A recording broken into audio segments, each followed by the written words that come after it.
Hello everyone, welcome to BSP Pharmacy. I am Nikita Gupta and as we started our subject Communication Skills Unit 5 Chapter number 1. So जैसा कि हमने start किया था हमारा subject communication skills और इसकी 5th unit को हम डिस्कस करने जा रहे हैं जहां पर हम देखेंगे कि ग्रुप डिस्कशन क्या होता है और किस तरीके से एक ग्रुप डिस्कशन किया जाता है, कैसे ग्रुप डिस्कशन के अंदर जहाँ इतने सारे लोग पार्टिसिपेट कर रहे होते हैं वहाँ पर कैसे अपनी बात को एक सही तरीके से एक इफेक्टिव तरीके से रखना होता है, कैसे अपनी प्रेजेंस को वहाँ शो करना होता है, कैसे बिहेव करना होता है, कैसे बैठना होता है, ठीक है, किस तरीके से वहाँ पे अपने आप को प्रेजेंट करना है, एट द सेम टाइम अपनी बात को रखना है बिना किसी को इंटरप्ट किए, ठीक है, तो उसको बोलते हैं ग्रुप डिस्कशन। तो कैसे ग्रुप डिस्कशन करना है और कैसे अपनी प्रेजेंस को यहाँ शो करना है इसको हम यहाँ पे डिस्कस करेंगे। तो स्टार्ट करते हैं हमारा नेक्स्ट टॉपिक जो है ग्रुप डिस्कशन। तो देखो कि ग्रुप डिस्कशन से हम क्या समझते हैं। So a group discussion is a important activity in an academics, business and administrative spheres. It is a systematic and purposeful, interactive oral communication process where an expressive exchange of ideas, thoughts and feelings take place. These participants sit facing each other almost in a semicircular and express their views on a given topic, issue and a problem. ठीक है, तो यहाँ पे group discussion जो है वो एक important activity होती है किसके अंदर, हमारे एकेडमिक्स के अंदर भी, ठीक है, बिजनेस मॉडल्स होते हैं उसमें भी ग्रुप डिस्कशन किया जाता है, जो एडमिनिस्ट्रेटिव स्टेट्स होते हैं जहाँ पे पूरा एडमिनिस्ट्रेटिव डिपार्टमेंट देखा जाता है वहाँ पे भी ग्रुप डिस्कशन होते हैं। तो इस तरीके से ग्रुप डिस्कशन एक काफी इंपॉर्टेंट एक्टिविटी होती है, ठीक है। बेसिकली यहाँ पे जो ग्रुप डिस्कशन है वो एक सिस्टमैटिक और एक पर्पसफुल इंटरेक्शन होता है, यहाँ पे एक सिस्टमैटिक तरीके से और एक पर्टिकुलर पर्पस को पर्टिकुलर टॉपिक को ध्यान में रखते हुए इंटरेक्शन किया जाता है। ओरली कम्युनिकेशन प्रोसेस के थ्रू बोल करके लोग अपने आप को एक्सप्रेस करते हैं, कम्युनिकेट करते हैं, एक दूसरे के साथ अपने विचारों का साझा करते हैं। तो यहाँ पे लोग जो उनके आइडियाज होते हैं, उनकी सोच होती है, उनके थॉट्स होते हैं, उनकी जो फीलिंग्स होती हैं उनको एक्सप्रेस करते हैं एक इफेक्टिव मैनर में जो कहीं ना कहीं वर्थफुल होती है।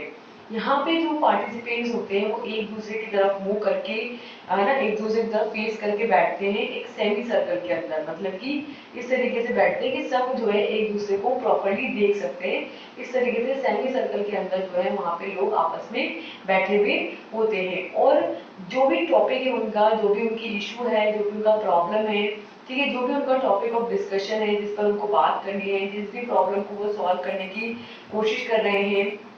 उसको लेकर के उनके जो भी पॉइंट ऑफ व्यूज है उनको एक बेटरली एक्सप्रेस करना होता है, ठीक है। तो यहाँ पे दो चीजें होती है, एक तो होती है डिबेट। डिबेट में क्या होता है, डिबेट में दो लोग, दो ग्रुप्स होते हैं, ग्रुप्स भी होते हैं, दो लोग भी हो सकते हैं, ठीक है, दो ग्रुप्स भी हो सकते हैं या दो इंडिविजुअल पर्सन भी हो सकते हैं जो कि क्या कर रहे होते हैं, डिबेट कर रहे होते हैं। डिबेट मतलब कि एक पर्सन उस चीज के मेरिट्स बताएगा कि क्या क्या फायदे हैं, एक पर्सन उसके डीमेरिट्स बताएगा, या हम कह सकते हैं कि एक बंदा उसके फेवर में बोलेगा और दूसरा बंदा जो रहेगा वो उसके अगेंस्ट में बोलेगा, ठीक है। तो यहाँ पे डिबेट के अंदर तो एक दोनों एक दूसरे के अपोजिशन में होते हैं, जबकि ग्रुप डिस्कशन के अंदर ऐसा नहीं होता। ग्रुप डिस्कशन के अंदर अलग अलग लोग, अलग अलग माइंडसेट वाले लोग हैं, अलग अलग एक्सपीरियंस वाले लोग हैं, अलग अलग थॉट प्रोसेस वाले लोग हैं, वो सभी लोग जो है अपने अपने आप को एक्सप्रेस कर रहे होते हैं। ये भी अपने आप का अपने अपने उसका थॉट प्रोसेस उसको एक्सप्रेस करेगा, ये भी करेगा, ये भी करेगा। हो सकता है इन दोनों का जो है वो सेम हो जाए, अलाइन हो जाए, या हो सकता है कि इन दोनों की जो थॉट प्रोसेस है वो एक दूसरे के अगेंस्ट हो जाए, अपोजिट हो जाए। तो यहाँ पे अलग अलग पॉइंट ऑफ व्यू सुनने को मिलेंगे, अलग अलग लोग अपनी बात को अलग अलग तरीके से अलग अलग थॉट प्रोसेस के अकॉर्डिंग रखने की कोशिश करेंगे। तो ग्रुप डिस्कशन के अंदर सारी चीजें जो है मिक्सड अप मैनर में होती है कि कुछ किसी बात को कोई कैसे रख रहा है, कोई कैसे रख रहा है, ठीक है, जब ये बोल रहा है तो हो सकता है ये सुन रहा है, ठीक है, और ये वाला जो है प्रिपेयर कर रहा है कि मुझे इस पे क्या बोलना है। तो अलग अलग तरीके के लोग होते हैं जो अलग अलग तरीके से वहां पे उस कॉन्वर्सेशन को ले रहे होते हैं, उस कम्युनिकेशन को ले रहे होते हैं। तो ग्रुप डिस्कशन काफी अलग है डिबेट के साथ। तो group discussion never a debate, group discussion जो है वो डिबेट नहीं है, ठीक है, उसमें आप किसी चीज के फेवर या अगेंस्ट में बात नहीं कर रहे हो, तो आप एक पर्टिकुलर टॉपिक को डिस्कस कर रहे होते हो, उसके बारे में और ज्यादा इलोबरेट कर रहे होते हो, चीजों को और ज्यादा डाइवर्सिफाइड मैनर के अंदर बता रहे होते हो। तो यहाँ पे डिबेट जो है ना, it is an competitive in nature. Debate तो कॉम्पिटिशन है कि कौन ज्यादा अपने पॉइंट को ज्यादा बेटरली समझा सकता है, कौन ज्यादा फेवर में बात बोलेगा, कौन ज्यादा अगेंस्ट में बात करेगा। जबकि जो ग्रुप डिस्कशन होता है वो एक कोऑपरेटिव ग्रुप है कि लोग सारे मिलकर के एक बात के ऊपर अपने अपने विचार रखते हैं, अपने अपने व्यूज रखते हैं। That's a simple meaning of group discussion. ठीक है, so in a debate a speaker can go either for the topic or against the topic, whereas in GD the speaker can express both। ठीक है, debate के अंदर तो आप अगर उसके फेवर में खड़े हो तो सिर्फ उसके फेवर में बोलोगे, या अगर आप उसके अगेंस्ट में खड़े हो तो सिर्फ उसके अगेंस्ट में खड़े बोलोगे। ठीक है, अगेंस्ट में खड़े होकर फेवर में बात नहीं करनी है और फेवर में खड़े होकर के अगेंस्ट में बात नहीं करनी है। जबकि जो ग्रुप डिस्कशंस होते हैं उसके अंदर एक कॉमन, मतलब वही तो मैं कहती हूँ कि बहुत सारे जो भी व्यूज हैं आपके, जो भी उसके पॉजिटिव व्यूज हैं, जो भी नेगेटिव व्यूज हैं, ठीक है, जो भी आपके व्यूज हैं उसको बस एक्सप्रेस करना है। वो पॉजिटिव भी हो सकता है, नेगेटिव भी हो सकता है। ठीक है, जो भी बस आप उस बात से, उस टॉपिक से रिलेटेड समझते हैं, उस प्रॉब्लम से रिलेटेड समझते हैं, बस आपको अपने व्यूज रखने हैं। That is the simple meaning of a GD. Group discussion का सिर्फ इतना सा ही मतलब है। ठीक है, तो इस तरीके से what is the importance of group discussion, क्या इंपॉर्टेंस है ग्रुप डिस्कशन की, क्यों किया जाता है। तो फर्स्ट है टू इंक्रीज द कॉन्फिडेंस, ताकि लोग अपने विचारों को रखना सीख सकें, देखिए उनका कॉन्फिडेंस बिल्डअप हो। Second, focus on a deep thinking, लोगों की उस पर्टिकुलर टॉपिक पर वो सोचे, उस पर विचार करें, एक डीप थिंकिंग क्रिएट हो। Third, improve the communication skills, लोग अपने बात को रखना सीखें, अपनी कम्युनिकेशन स्किल्स को बेटर वहां पर कर सकते हैं। रिमूव हेजिटेशन ऑफ स्पीकिंग, उनके जो बोलने का डर है, देखो पब्लिक स्पीकिंग में इतने सारे लोगों के सामने बोलना मुश्किल है, तो उसके लिए पहले छोटे छोटे ग्रुप्स बना करके वहां पे लोग अपने आप को बोले, वहां पे अपने आप को एक्सप्रेस करें, उनकी जो हेजिटेशन है बोलने की उसको वो खत्म करें। टीम वर्क में काम किया जाता है, किसी और के थॉट प्रोसेस को रिस्पेक्ट करना और अपने थॉट प्रोसेस को सामने वाले को कन्विंस करना। ठीक है, टीम में ये सारी चीजें बहुत इंपॉर्टेंट है। तो वहाँ पे टीम वर्क में कैसे काम किया जाता है, ये वहाँ पे ग्रुप डिस्कशन के थ्रू कोई भी पर्सन सीखता है। तो इस तरीके से there are some significant role of a GD for an student. Student के लिए ग्रुप डिस्कशन क्या इंपॉर्टेंट रोल प्ले करता है। So as a professional student, एक प्रोफेशनल स्टूडेंट के फॉर्म में it helps you to train yourself to discuss and argue about a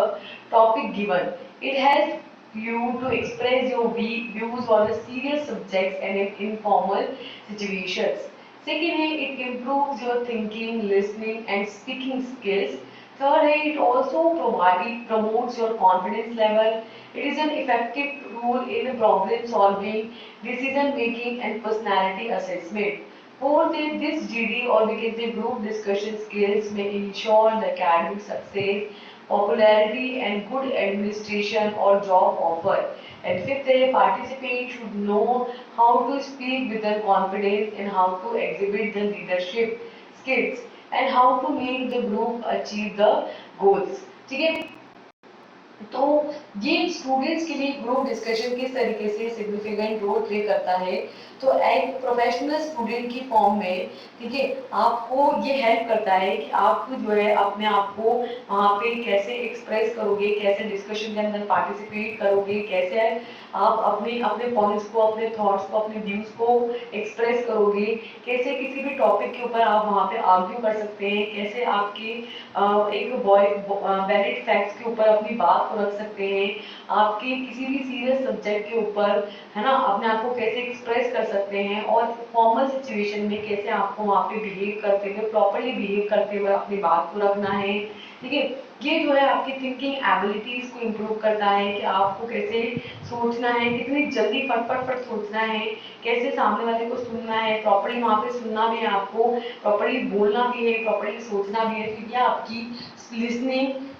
thinking and speaking skills को जो है इम्प्रूव करता है। थर्ड है, ये आपके कॉन्फिडेंस लेवल को बढ़ाता है, ठीक है, कॉन्फिडेंस को बिल्ड करता है। ठीक है, और प्रॉब्लम सॉल्विंग के अंदर प्रॉब्लम्स को सॉल्व करने में, प्रॉब्लम्स को रिजॉल्व करने में भी ये काफी इफेक्टिव टूल होता है। ठीक है, डिसीजन मेकिंग, इसके हेल्प से आप एक प्रॉपर डिसीजन ले सकते हैं। देखो पूरा डिस्कशन होगा, डिस्कशन के बाद हमें एक बात के बहुत सारे व्यूज नजर आएंगे। ठीक है, कुछ पॉजिटिव पॉइंट समझ में आएंगे, कुछ नेगेटिव पॉइंट समझ में आएंगे और फाइनली आप एक प्रॉपर डिसीजन ले पाओगे कि इन सारे पॉइंट्स की बेसिस पर एक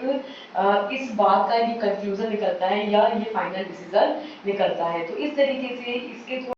बिल्ड होता है, आप किसी भी प्रॉब्लम को इफेक्टिव तरीके से सॉल्व कर पाते हो, प्रॉपर्ली डिसीजन ले पाते हो, है ना, पर्सनैलिटी को असेस कर पाते हो कि भाई जो बंदा जिस तरीके की बात बोल रहा होगा उससे आप उसकी पर्सनैलिटी को पता कर पाते हो कि भाई किस तरीके का इंसान है। जब ग्रुप में डिस्कशन होता है तो कोई एक तो होता है जो बहुत ही एंथुसियास्टिक हो जाता है, बहुत ओवर एक्सप्रेसिव हो जाता है, कुछ होते हैं जो ध्यान से बात को सुन करके समझ करके फिर रिस्पॉन्स कर रहे होते हैं, कुछ होते हैं जो बिल्कुल रिस्पॉन्स ही नहीं कर रहे होते हैं। तो आप किसी की भी पर्सनैलिटी को वहां पे प्रॉपरली असेस कर सकते हो कि किस तरीके का पर्सन है। इस तरीके से जो जीडी है, ग्रुप डिस्कशन है, ये आपके एकेडमिक सक्सेस को इंश्योर करता है कि आप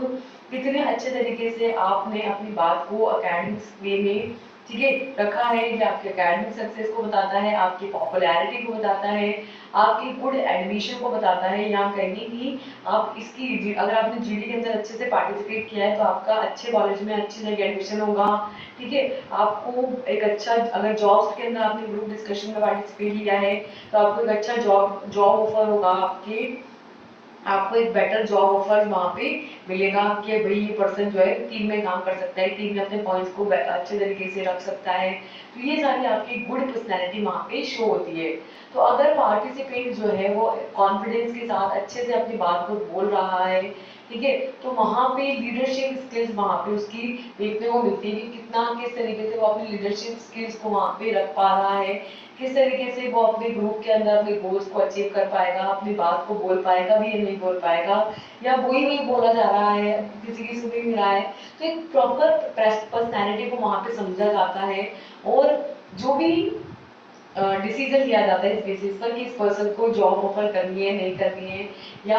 उस पर्सन की कॉन्फिडेंस लेवल को बताता है, उसकी लीडरशिप स्किल्स को बताता है और उसकी ग्रुप के अंदर कैसे वो अपने गोल्स को अचीव करेगा, कर पाएगा, उस चीज को ये यहाँ पे बताता है। तो इस तरीके से communication skills in the GD, जब ग्रुप डिस्कशन के अंदर बात की जा रही हो तो वहाँ पे किस तरीके से आपको कम्युनिकेट करना है, कैसी कम्युनिकेशन स्किल्स आपके अंदर होनी चाहिए। So there are four major areas of evaluation in the selection of GD. Group discussion के सिलेक्शन के अंदर चार मेजर एरियाज है जहां पर किसी भी पर्सन को इवैल्यूएट किया जाता है। चार मेजर एरियाज की क्राइटेरियाज की बेसिस पर किसी भी पर्सन को इवैल्यूएट किया जाता है, जज किया जाता है कि ये पर्सन उस पर्टिकुलर जॉब के लिए या उस पर्टिकुलर एडमिशन के लिए जो है सुटेबल है या नहीं है। जैसे कि पहला है कि उसको सब्जेक्ट की जिस टॉपिक पे डिस्कशन हो रहा है उसकी नॉलेज है या नहीं है। सेकेंड है उसकी ओरल कम्युनिकेशन स्किल्स कैसी हैं, उसके लीडरशिप स्किल्स कैसी हैं एंड उसके टीम मैनेजमेंट स्किल्स कैसी हैं, कि वो एक टीम के अंदर कैसे मैनेज करना जानता है सभी लोगों को, कैसे अपने आप को एज ए लीडर वहाँ पे रख सकता है, कैसे अपनी बात को कॉन्फिडेंस प्रेजेंट कर सकता है, उसकी ओरल कम्युनिकेशन स्किल्स कैसी है और उसकी सबसे इम्पोर्टेंट उसकी उस पर्टिकुलर टॉपिक को लेकर के उसकी नॉलेज है या नहीं है, या वो ऐसे बकर बकर कर रहा है, ठीक है। तो उसकी सब्जेक्टिव नॉलेज को यहाँ पे देखा जाता है और उसकी जो है कम्युनिकेशन स्किल, लीडरशिप स्किल और टीम मैनेजमेंट स्किल्स को यहाँ पे देखा जाता है, ठीक है। तो सब्जेक्ट नॉलेज में देखेंगे कि उसको सब्जेक्ट की कितनी नॉलेज है, फिर ओरल कम्युनिकेशन स्किल्स में देखेंगे कि वो किस तरीके से अपनी बात को रखता है, ठीक है, कितना वो सुनता है, कितना वो बोलता है, कितनी उसको क्लैरिटी है, कितनी उसको उस लैंग्वेज के बारे में नॉलेज है, कितनी ग्रामेटिकल मिस्टेक्स है उसकी लैंग्वेज में, और वो नॉन वर्बली अपने आप को किस तरीके से एक्सप्रेस कर पा रहा है, उसकी लीडरशिप स्किल्स कैसी है, उसकी टीम मैनेजमेंट स्किल्स कैसी हैं, ठीक है। तो ये सारी चीजों को यहाँ पे देखा जाएगा और इन सब चीजों के बेसिस पे डिसाइड करेंगे कि किसी भी पर्सन में ग्रुप डिस्कशन के लिए प्रॉपर कम्युनिकेशन स्किल्स है या नहीं है। तो सबसे पहले है आपकी सब्जेक्टिव नॉलेज, कि उसको उस पर्टिकुलर टॉपिक की, उस पर्टिकुलर सब्जेक्ट की कितनी नॉलेज है, क्योंकि नॉलेज होगी तभी बोल रहा होगा। पहली चीज तो ये हो जाती है, लेकिन कई बार सामने वाले को नॉलेज नहीं होती फिर भी बोल रहा होता है, तो ये देखना है कि उसको नॉलेज है भी या नहीं है। So participant must possess through an understanding of the topic on which they are supposed to speak. जिस बारे में, जिस टॉपिक के बारे में वो बोल रहे हैं, तो ऐसा अज्यूम किया जाता है, ऐसा माना जाता है कि उसे उस टॉपिक के बारे में पूरी नॉलेज होनी चाहिए। पार्टिसिपेंट को उस टॉपिक के बारे में पूरी अंडरस्टैंडिंग होनी चाहिए, पूरी नॉलेज होनी चाहिए जिसके बारे में वो बोल रहे हैं। And you must prepare yourself to talk on a wide range of subject. इसके लिए आपको अलग अलग सब्जेक्ट्स पर बोलने के लिए आपको अपने आप को प्रिपेयर करना है कि अलग अलग टॉपिक्स पर आप वहाँ पे बोल सकते हो, ठीक है। Be abreast on the current events, जो करंट इवेंट्स है उनको लेकर के आपको अवेयर रहना है, उनके बारे में आपको करंट इवेंट्स को एक्नॉलेज करना है। ठीक है, नेशनल और इंटरनेशनल अफेयर्स, मतलब देश विदेश में क्या हो रहा है, उन करंट अफेयर्स के बारे में, करंट में जो भी चीजें चल रही है उनके बारे में आपको नॉलेज होनी चाहिए। Burning social and economic topics, ठीक है, सामाजिक और जो आर्थिक टॉपिक्स है उनको बर्न आउट करना है। ठीक है, साइंटिफिक और एनवायरमेंटल इश्यूज के बारे में आपको पता होना चाहिए कि साइंटिफिकली कैसे चीजों को रिजॉल्व किया जा सकता है, एनवायरमेंटली कैसे जो भी इश्यूज है, जो भी प्रॉब्लम्स है, उन एनवायरमेंटल इश्यूज को ध्यान में रखते हुए आपको वहाँ पे साइंटिफिकली डिसीजन लेने, भाई आपका जो भी डिस्कशन हो, आपका जो भी टॉपिक हो, उसके बारे में आपके पास साइंटिफिक नॉलेज भी होनी चाहिए, एज वेल एज आपको वहाँ पे इन्वायरमेंटली भी नॉलेज होनी चाहिए कि आप जो भी बात बोल रहे हैं वो कितना सही बोल रहे हैं, कितनी अप्रोप्रिएट बोल रहे हैं, उसका एनवायरनमेंट के साथ कितना कंसर्न है, कितना रिलेशन है। ठीक है, की न्यूज़पेपर में जो भी इंफॉर्मेशन, जो भी जानकारी आती है उनको यूज करते हुए आपको अपनी बात को रखना है। जो भी कंट्रोवर्शियल टॉपिक्स चल रहे हैं उनके बारे में आपको पता होना चाहिए, और जो भी आपके एक एजुकेशन से एक्सपेक्ट किया जाना है कि एक एजुकेटेड पर्सन को ये पर्टिकुलर एक्सपीरियंस होने चाहिए, तो वो आपकी नॉलेज में झलकने चाहिए। मतलब कि जब भी कोई ग्रुप डिस्कशन हो रहा हो तो वहाँ पे आपको अपने सब्जेक्ट रिलेटेड नॉलेज होनी चाहिए, उसके साथ ही आपको करंट इवेंट्स क्या क्या चल रहे हैं, देश विदेश में कैसी चीजें हो रही है, क्या क्या हो रहा है, समाज में क्या हो रहा है, आर्थिक स्थिति में क्या बदलाव आ रहा है। ठीक है, साइंटिफिकली कौन कौन से इश्यूज हैं, एनवायरमेंटल कौन कौन से इश्यूज हैं, न्यूज़पेपर में क्या क्या हेडलाइंस दिखाई जा रही हैं, कौन कौन से कॉन्ट्रोवर्शियल टॉपिक्स अभी चल रहे हैं करंट में, और वो सारी एक्सपीरियंस जो एक एजुकेटेड पर्सन से एक्सपेक्ट किए जाने चाहिए, वो सारी चीजें वहां पर दिखनी चाहिए। So as a member of a group you are expected to contribute substantially to a discussion. एक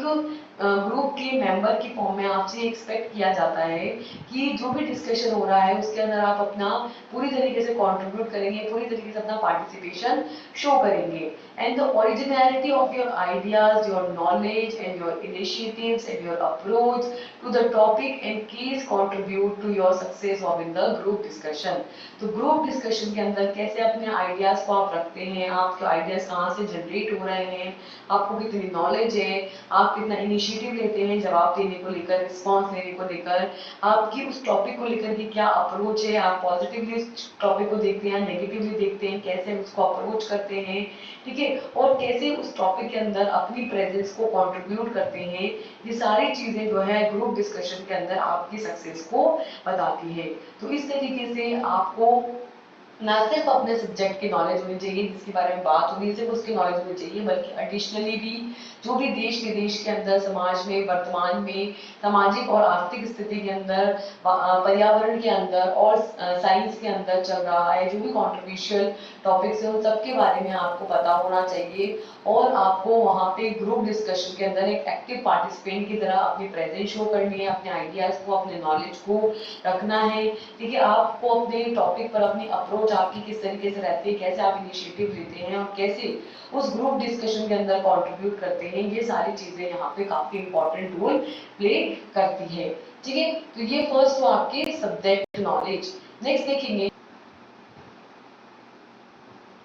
नेक्स्ट है ओरल कम्युनिकेशन स्किल, कि जब कोई ग्रुप डिस्कशन हो रहा है तो वहां पे किस तरीके से आप वहां पे कम्युनिकेट कर रहे हैं। ठीक है, आपकी ओरल कम्युनिकेशन स्किल्स कैसी है। So if the subject knowledge is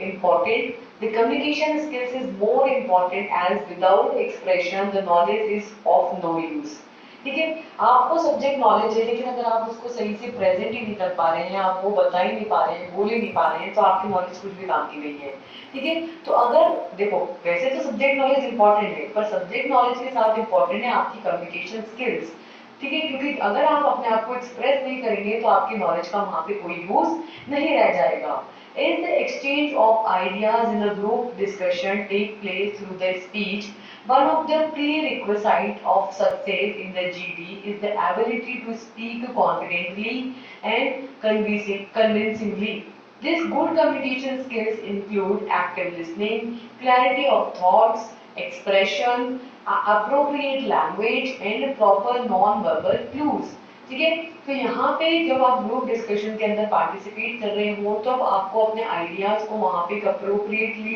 बोल करके जो है वहाँ पर रखने हैं, करके अपने आइडियाज को एक्सचेंज करना है। और किसी भी ग्रुप डिस्कशन की सक्सेस इस बात से हम प्री डिटरमाइन करते हैं कि वहाँ पर जो भी लोग पार्टिसिपेट कर रहे हैं वो कॉन्फिडेंटली अपनी बात को रख रहे हैं, ठीक है, उनकी जो बात है वो काफी कन्विंसिंग है, कन्विंसिंगली कॉन्फिडेंटली वो अपनी बात को रख पा रहे हैं, बोल पा रहे हैं। तो गुड कम्युनिकेशन स्किल से हमारा क्या मतलब है? गुड कम्युनिकेशन स्किल से हमारा मतलब है कि कोई भी पर्सन जो वहाँ पे पार्टिसिपेट कर रहा है वो ध्यान से, जब कोई और बोल रहा है तब उसकी बात को ध्यान से सुन रहा है,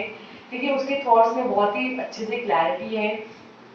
कि जो सामने वाला बोल रहा है वो कितना सही है, कितना गलत है, और अपने नॉन वर्बल क्लूज के थ्रू उसके साथ वो एग्री और डिनाइंग भी शो कर रहा है एक अप्रोप्रिएट लैंग्वेज में, जिससे सभी को बात समझ में आए उस लैंग्वेज में बात कर रहा है और सही तरीके से अपने आप को वहाँ पे एक्सप्रेस कर रहा है। इम्पॉर्टेंट है किसके अंदर? ओरल कम्युनिकेशन के अंदर, कि जो भी पर्सन है वो पहले सबसे पहले तो सुने बात को एंड देन फिर वो बोले, ठीक है। तो स्पीक एंड देन लिसन। एक पर्सन है जो बोल रहा है, दूसरा पर्सन है जो सुन रहा है, जब वो सुन रहा है तो ध्यान से सुने, सुनने के बाद फिर वो अपनी बात को एकदम एनालाइज करके थॉट्स को क्लियर करके एंड देन फिर वो बोले, ठीक है। तो listening is an important in speaking in the GD. Unless you listen, you cannot contribute to a stated purpose of communication. One of the weaknesses of most human beings is that we love to listen to our own music, own voice rather than listens to another. ठीक है। तो listening जो है ना बहुत important है group discussion के अंदर, कि आप बोलो लेकिन साथ में सुनो भी सही सामने वाले की बात, है ना। तो जितना अच्छे से आप सुन रहे होंगे उतने अच्छे से आप उसको एनालाइज करके फिर वहां पर बोल पाएंगे। तो यहाँ पे ग्रुप डिस्कशन के अंदर जितना बोलना जरूरी है उतना ही सुनना भी जरूरी है, ठीक है। जब तक आप सुनोगे नहीं तब तक आप उस कम्युनिकेशन के अंदर एक अपनी एक वैलिड पर्पस को वहां पे कंट्रीब्यूट नहीं कर पाओगे, सही तरीके से अपने आप को कंट्रीब्यूट नहीं कर पाओगे। यहाँ पे बीइंग ए ह्यूमन बीइंग हमारी एक कमजोरी है कि हमें अपनी आवाज सुनना ज्यादा पसंद है रादर देन किसी और की आवाज सुनने के। तो हम क्या है, ज्यादा बोलना पसंद करते हैं। ग्रुप डिस्कशन में मेजर प्रॉब्लम ये है कि सब बोलना चाहते हैं, कोई भी सुनना नहीं चाहता। जब ऐसे होगा ना तो प्रॉपर्ली एक सही तरीके से ग्रुप डिस्कशन नहीं हो पाता। तो ग्रुप डिस्कशन के अंदर ही जरूरी है कि जब कोई बोल रहा हो तो सभी और लोग उसको सुने एंड देन फिर अपने फेशियल एक्सप्रेशन के थ्रू या अपनी नॉन वर्बल कम्युनिकेशन के थ्रू एक्सप्रेस करें कि अब मैं इससे रिस्पॉन्ड करना चाहता हूँ या चाहती हूँ, ठीक है। तो पहले सुने एंड फिर आगे अपना बोले, ठीक है। क्लैरिटी होना जरूरी है। बोलने से पहले जो आप बोल रहे हो उसके बारे में आपको पता होना चाहिए बोल क्या रहे हो, क्या कहना चाह रहे हो अपनी बात से, तो खुद को समझ में नहीं आ रहा कि क्या बोल रहे हो। तो जब ग्रुप डिस्कशन के अंदर बोलो तो आपके थॉट्स में एकदम क्लैरिटी होनी चाहिए एंड देन विद क्लैरिटी आपको अपनी बात को रखना है। तो clarity is an art of making yourself clear to the audience. Clarity का मतलब ये है कि आप ऑडियंस के सामने अपनी जो भी बात है उसको एकदम सही तरीके से, क्लियर तरीके से रख सकते हैं। And only when your expression is clear, जब आपके एक्सप्रेशन बिल्कुल सही होंगे, then you can convince your team and the panel. जब आप सही तरीके से, एक सही मैनरफुल तरीके से क्लियरली एक्सप्रेशन में अपनी बात को रख रहे होंगे, तब आप अपनी टीम को, अपने पैनल को अपनी बात से कन्विंस कर पाएंगे। So here, more than the words, it is the tone in which they are spoken that conveys the message. तो यहाँ पे शब्दों से ज्यादा ये इम्पोर्टेंट है कि किस टोन में आप अपनी बात को बोल रहे हैं, किस तरीके से आप अपने मैसेज को रख रहे हैं, ठीक है। A lively and cheerful voice with an appropriate modulations will attract the audience. अगर आप एक लिविंगली तरीके से, एक चेयरफुल तरीके से अप्रोप्रिएट मॉड्यूलेशन के अंदर अगर आप अपनी वॉइस को रख करके बात करते हैं तो ये क्या करता है, ऑडियंस को अट्रैक्ट करता है। तो इस तरीके से क्लैरिटी होना बहुत जरूरी है आपके थॉट्स में, जो कि ऑडियंस को के साथ एक प्रॉपर कम्युनिकेशन बिल्ड करने में हेल्प करे। आप अपने एक्सप्रेशंस को प्रॉपरली क्लियरली रख पाए, आप टीम को, पैनल को कन्विंस कर पाए अपनी बात को, ये यहाँ पे इम्पोर्टेंट टास्क होता है, ठीक है। एक अप्रोप्रिएट लैंग्वेज में बात करें जिससे सामने वाले को भी समझ में आए और जो पैनल है, जो टीम है, उनको भी समझ में आए। So the flow of language must be smooth. जिस भी लैंग्वेज में आप बात कर रहे हैं उसको एक तो वो अप्रोप्रिएट होनी चाहिए और उसमें जो आपके बोलने का तरीका, बहुत फास्ट नहीं बोलना है, बहुत स्लो नहीं बोलना है, जो फ्लो हो लैंग्वेज का वो एकदम स्मूथ होना चाहिए। यूज सिंपल लैंग्वेज, आसान लैंग्वेज को, सिंपल लैंग्वेज जो सबको समझ में आती है उसको यहाँ पे यूज करना है।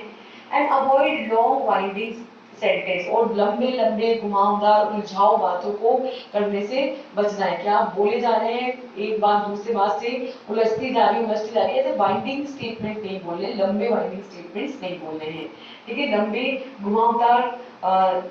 तथ्य जो है वहां पे नहीं देने हैं। Appropriateness of a language demand that there should be no, वहां पर लैंग्वेज ऐसी एकदम अप्रोप्रिएट होनी चाहिए, एकदम अप्रोप्रिएट लैंग्वेज की डिमांड होती है जहाँ पे हर किसी को वो चीज समझ में आती है, और कोई भी ऐसा नहीं कि बोल के आ रहा है इसको समझ ही नहीं आ रहा, क्योंकि जब सामने वाले को भी समझ में आएगा तब वो अपना पॉइंट ऑफ व्यू वहां पे रख पाएगा। तो एक अप्रोप्रिएट लैंग्वेज के अंदर, एक स्मूथ वे ऑफ फ्लो के अंदर, सिंपल लैंग्वेज के अंदर और अनवाइंडिंग स्टेटमेंट्स को अवॉइड करते हुए आपको अपनी बात रखनी होती है। एंड देन है एरर्स ऑफ ग्रामर, जब बोल रहे हो तो ग्रामेटिकल मिस्टेक्स नहीं करने हैं। So don't use unfamiliar phrases और flowery language, be precise, be polite and courteous, ठीक है। जब आप बोल रहे हैं तब आपको अनफेमिलियर फ्रेजेस को नहीं यूज करना है, ऐसे फ्रेजेस को नहीं यूज करना तो सामने वाले को नहीं समझ में आए। लैंग्वेज जो हो आपकी वो फ्लोरी नहीं होनी चाहिए, मतलब फ्लावरी नहीं होनी चाहिए, ठीक है। ऐसे फ्लो में एकदम बोलते जा रहे हो बोलते जा रहे हो बोलते जा रहे हो, ऐसे नहीं होना चाहिए। टू द पॉइंट अपना पॉइंट रख करके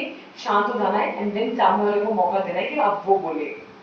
तो एक फ्लोरी लैंग्वेज के अंदर बात करना है, प्रिसाइजली एक प्रिसाइज मैनर में बात करनी है, पोलाइटली एकदम प्रिसाइज की ये बात कहना चाहते हैं उसको एक शॉर्ट समराइज वे में रखना है, पोलाइटली एकदम नम्र तरीके से बात करना है, कर्टियस अपने वेल मैनर तरीके से अपनी बात को रखनी है बिना ग्रामेटिकल मिस्टेक्स वहां पर किए। And choose a proper noun verbal clues, वहां पे नॉन वर्बल क्लूज के थ्रू सामने वाले को एक्सप्रेस करना है कि हाँ हमें आपकी बात समझ में आ रही है, या मैं एग्री करता हूँ या मैं एग्री नहीं करता हूँ, या मेरा इस चीज पर ये ओपिनियन है। तो नॉन वर्बल क्लूज के थ्रू, बोलकर नहीं, नॉन वर्बल क्लूज के थ्रू सामने वाले को ये बताना है कि अब मैं यहाँ पर इस पर कुछ बात या कुछ टिप्पणी देना चाहता हूँ।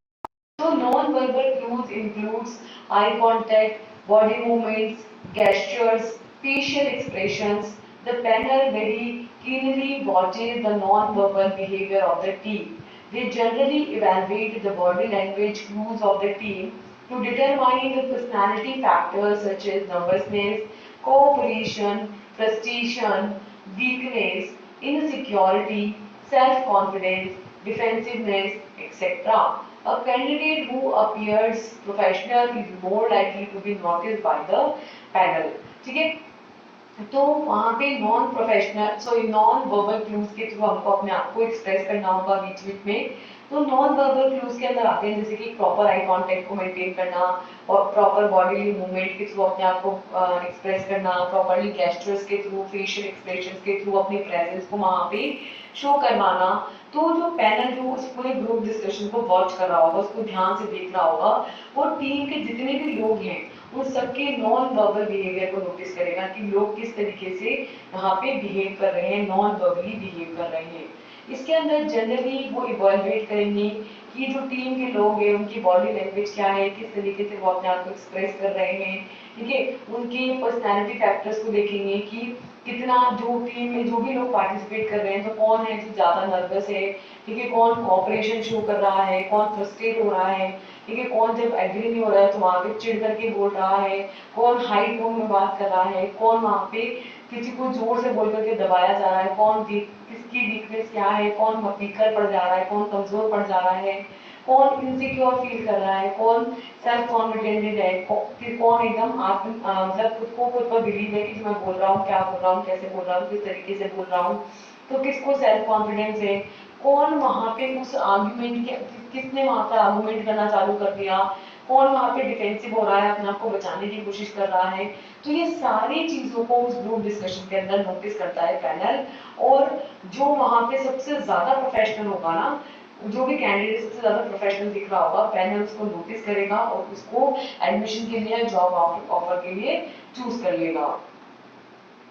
नेक्स्ट थर्ड होती है लीडरशिप स्किल। जब ग्रुप डिस्कशन है तो वहां पे किस तरीके से अपनी लीडरशिप स्किल्स को शो करना है। So the success of any team depends on a large extent on it's leader. किसी भी टीम की जो सक्सेस है ना वो सबसे ज्यादा उसके लीडर पर डिपेंड करती है कि कौन उसको लीड कर रहा है टीम को. So the panel evaluates the candidate's personal skills which allow him to prove himself as a natural leader in the group discussion. तो पैनल यहाँ पे evaluate करेगा कि उस पर्सन की पर्सनल स्किल्स कैसी हैं जिसकी वजह से ग्रुप डिस्कशन के अंदर वो एक नेचुरल लीडर की फॉर्म में प्रूव करता है अपने आप को. वो लगता है कि इस सारी टीम का लीडर हो सकता है, ये अपने आप को एज ए लीडर यहाँ पे प्रेजेंट कर रहा है. तो यहाँ पे जो पैनल है वो कैंडिडेट के पर्सनल स्किल्स को ऑब्जर्व करता है, इवैल्यूएट करता है और उसको एक नेचुरल लीडर की फॉर्म में प्रूव करता है. Although there is no appointed leader in the GD, that is a leader emerges. ठीक है, वहां पे कोई पर्टिकुलर लीडर जो है बनाया नहीं जाता है. उस ग्रुप डिस्कशन के अंदर जो सबसे एक लीडर की पर्सनैलिटी होगी वो झलक के आ जाएगी, वो निकल के आ जाएगी. लीडर वहां पे निकल के आएगा कि किस तरीके सारी चीजों को मैनेज करते हुए, सबकी बात को सुनते हुए, ठीक है, सारी चीजों को एक ऑर्गेनाइज वे में रखते हुए अपनी बात को कोई बोल रहा है, लीडरशिप स्किल्स को शो कर रहा है. तो वहां पे ग्रुप डिस्कशन में कोई लीडर डिसाइड नहीं होता, वहां पे लीडर निकल करके आता है. ठीक है,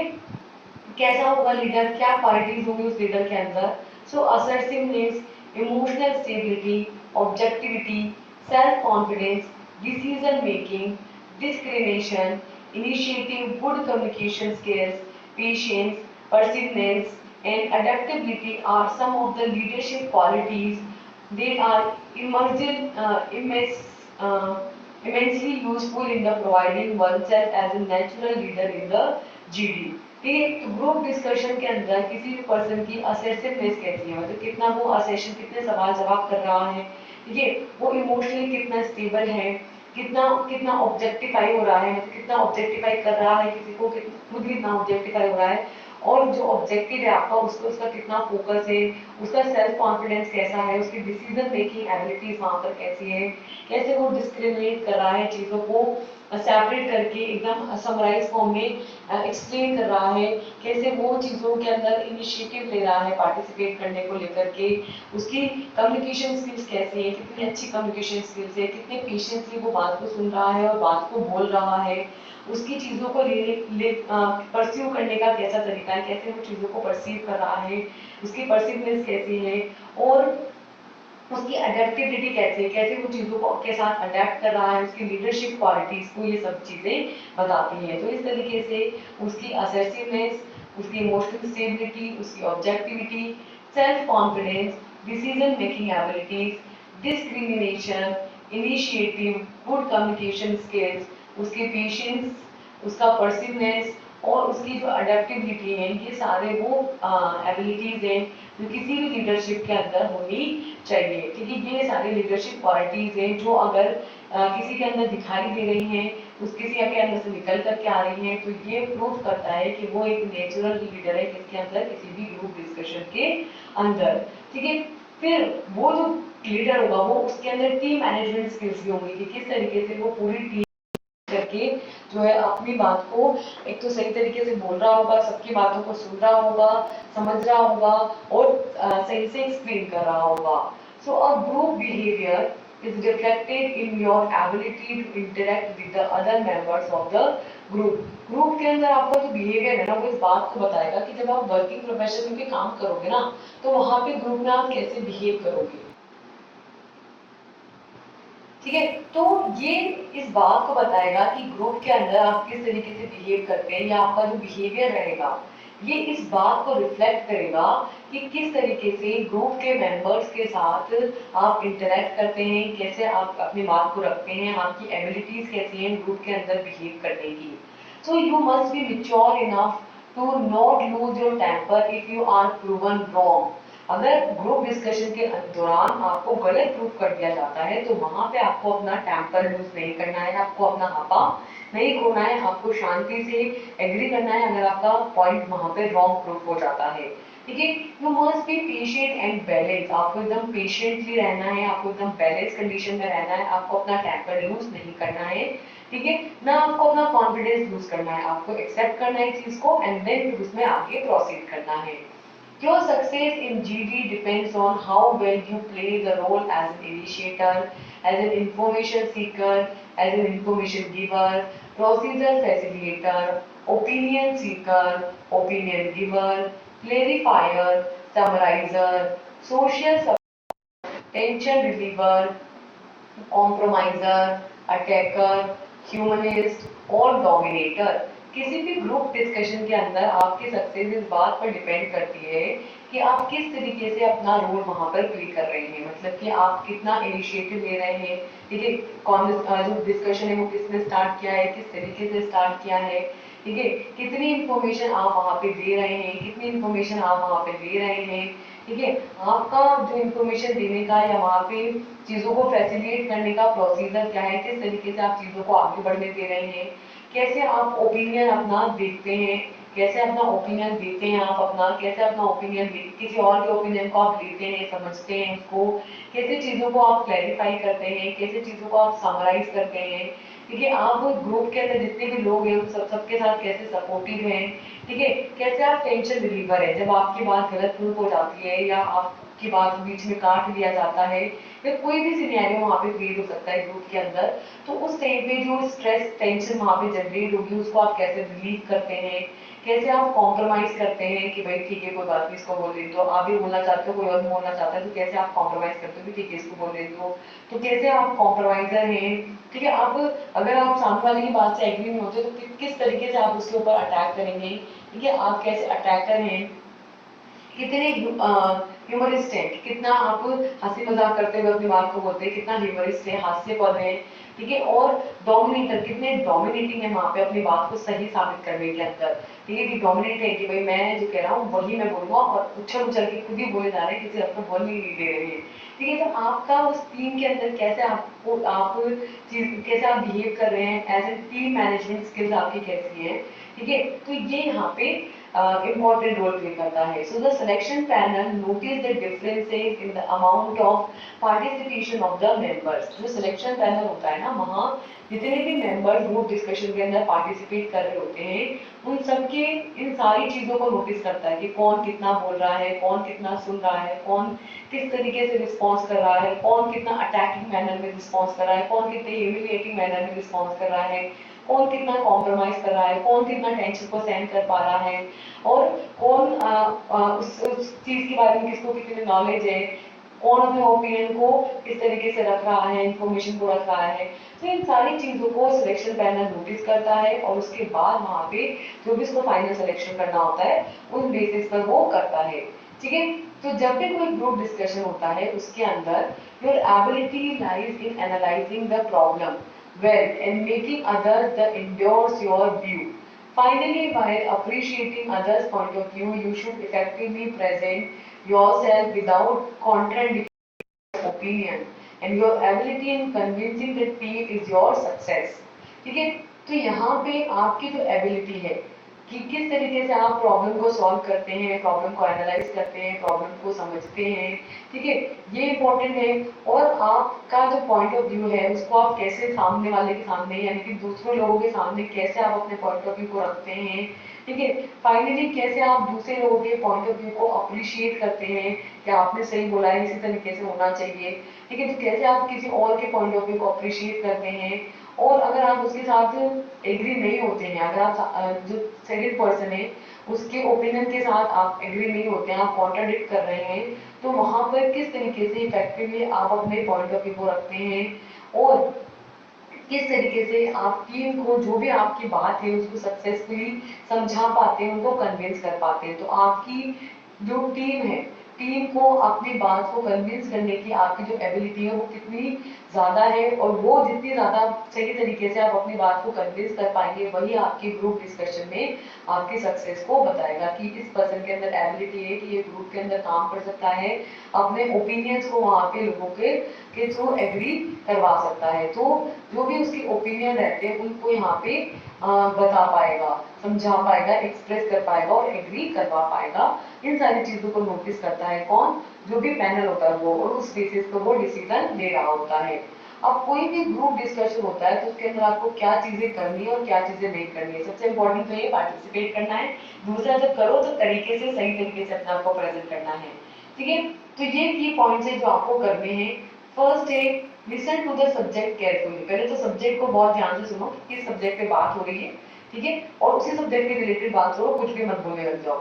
सेकेंड है put down your thoughts on a paper, आप जो भी सोच रहे हो, जो भी आप बोलना चाहते हो उसको पेपर पर लिख लो। Third, initiate the discussion if you know the subject well, अगर आप सब्जेक्ट को अच्छे तरीके से जानते हैं, अच्छे तरीके से समझते हैं, तो वहाँ इनिशिएटर आप खुद बने और आप खुद जो है उस डिस्कशन को शुरू करें। फोर्थ है listen to others if you don't know the subject, अगर आपको सब्जेक्ट के बारे में नॉलेज नहीं है तो पहले दूसरों को बोलने दें और उनको सुने, ठीक है, and support your points with some facts and figures, and then अगर आप उनकी बात से एग्री करते हैं तो वहां पे कुछ फैक्ट्स के थ्रू, कुछ फिगर्स के थ्रू, कुछ डाटास के थ्रू उनकी पॉइंट को सपोर्ट करें कि हाँ ये सही बोल रहा है, इसको मैं अपने एक ओपिनियन के थ्रू, अपने फैक्ट्स के थ्रू समझा भी सकता हूँ, ठीक है।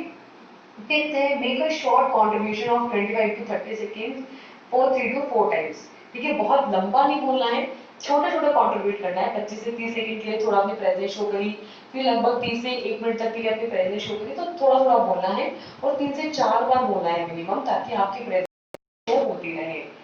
नेक्स्ट है give others a chance to speak, औरों को भी बोलने का मौका दे, खुद ही नहीं बोलते रहे, ठीक है। नेक्स्ट है speak politely and pleasantly, respect contribution from the other members, शांति से, पोलाइटली, आराम से, धीरे से बात करें, प्लीजेंटली मतलब अच्छा लगे सुनने में, इस तरीके से बात करें और दूसरे मेंबर्स को भी मौका दे बोलने का, खुद ही नहीं बोलते रहे, ठीक है, और उनका जो कंट्रीब्यूशन है उसको भी रिस्पेक्ट करें। फिर है disagree politely and agree with what is right, अगर आप बात से सहमत हैं तो आपको वहां पे एग्री करना है कि हाँ मैं आपकी बात से पूरी तरीके से सहमत हूँ, और अगर आप एग्री नहीं करते हैं तो भी वहां पे पोलाइटली एकदम विनम्र तरीके से उस बात से एग्री करना है कि नहीं मैं आपकी बात से यहाँ पे एग्री नहीं करता हूँ, मेरा इस बात को लेकर के ये पॉइंट ऑफ व्यू है। Then summarise the discussion if the group has not reach a conclusion, अगर ग्रुप का जो फाइनल डिस्कशन हुआ है उससे किसी भी लास्ट पर एक कंक्लूजन में नहीं आ पाए हैं, तो फाइनली जो है डिस्कशन को समराइज कर दे कि इस डिस्कशन के अंदर ये बात यहाँ पर हुई है और ये पॉइंट यहाँ पर निकल करके आए हैं, ठीक है। तो ये करना है ग्रुप डिस्कशन के अंदर, और क्या चीजें हैं जो ग्रुप डिस्कशन के अंदर बिल्कुल भी नहीं करनी है। तो फर्स्ट है don't initiate the discussion if you don't have the sufficient knowledge about the given topic, अगर टॉपिक के बारे में आपको नॉलेज नहीं है तो फिर वहां पे इनिशिएट नहीं करना है कॉन्वर्सेशन को, उस डिस्कशन को खुद से स्टार्ट नहीं करना है, ठीक है। नेवर ओवर स्पीक, कभी भी बहुत ज्यादा नहीं बोलना है, जैसे कि लास्ट में बोला 25 से 30 सेकंड बोलना है 3 से 4 बार। Never intervene and snatch other chance to speak, औरों के बोलने के मौका को नहीं छीन लेना, जब कोई बोलना चाह रहा है तब बीच में उसकी बात काट करके खुद नहीं बोलना है, क्योंकि किसी को इंटरफेयर नहीं करना है, किसी को बोलते बोलते उसकी बात नहीं काटनी है, ठीक है। नेक्स्ट है avoid arguing and shouting during the group discussion, जब भी ग्रुप डिस्कशन चल रहा है तो उसमें आर्ग्यूमेंट नहीं करनी है, ठीक है, और चिल्लाना नहीं किसी के ऊपर, अपने टेम्परामेंट को लूज नहीं करना है। फिफ्थ है don't look at the evaluator और पार्टिसिपेटर ग्रुप मेंबर, ठीक है, जो भी इवेलुएट कर रहा है उसकी तरफ नहीं देखना कि भाई ये क्या इवेलुएट कर रहा है, क्या समझ रहा है हमारी बात से, तो इवेलुएटर की तरफ नहीं देखना है, या फिर जो भी ग्रुप के मेंबर्स हैं जो सब अपनी जो पार्टिसिपेट नहीं कर रहे हैं, मतलब जो नहीं बोल रहे उनकी तरफ नहीं देखना है, जो बोल रहा है उसकी बात को ध्यान से सुनना है, देन रिस्पॉन्स करना है, ठीक है। Don't talk irrelevant things and distract the discussion, जो उस बात से कंसर्निंग नहीं है, उस बात से रिलेटेड नहीं है, उन बात को नहीं करना है, और जो भी टॉपिक ऑफ डिस्कशन है उसको डिस्ट्रैक्ट नहीं करना है। नेक्स्ट है don't pose negative body gesture such as touching the nose, है ना, leaving the back on the chair and knocking the table with the pen, ये सब नहीं करना है। जब भी कोई डिस्कशन हो रहा है तो वहां पे नेगेटिव बॉडी गेस्चर्स नहीं देने हैं, जैसे कि नाक को हाथ नहीं लगाना है, चेयर पे से लंबा फेर करके नहीं बैठना है, ठीक है, और टेबल को पेन से नहीं बजाते रहना है, ऐसी चीजें नहीं करनी है। एंड नेवर मेंशन इडियाटिक स्टैटिक्स, ठीक है, और कोई भी एक एल्गोरिथम बेस्ड या जो स्टैटिकल बेस्ड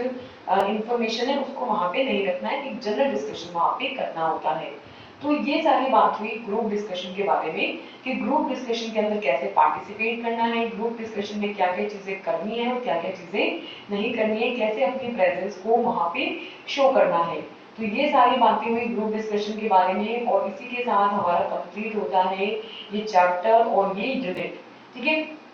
अब हम मिलेंगे किसी नेक्स्ट सब्जेक्ट के साथ, एक नए सिनेरियो के साथ, ठीक है। तो मिलते हैं किसी नए सब्जेक्ट के साथ, इसी के साथ हमारा ये चैप्टर और ये यूनिट यहाँ पे हो जाती है खत्म। अगर किसी को कोई भी डाउट, कोई भी क्वेरी हो, कोई भी चीज़ नहीं समझ में आई है या कोई भी और कुछ यहाँ पे ऐड ऑन करना चाहता है तो प्लीज़ आप हमें इन्फॉर्म कीजिएगा and we will try our best to solve your things. तो मिलते हैं नेक्स्ट किसी सब्जेक्ट के साथ। Till then, thank you and all the best. Bye bye.